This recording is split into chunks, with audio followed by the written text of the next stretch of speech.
Hello mga kapartner, magandang gabi. Yan oh.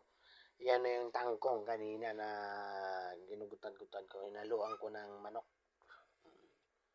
Yan oh. Tinulang manok o kasama ang tangkong at saka yun. Yan ang kanin. Yan ang plato ko. Yan oh. Yan yung mga takip niya yun. Yan ang may itlog pa. Oo, yan. So,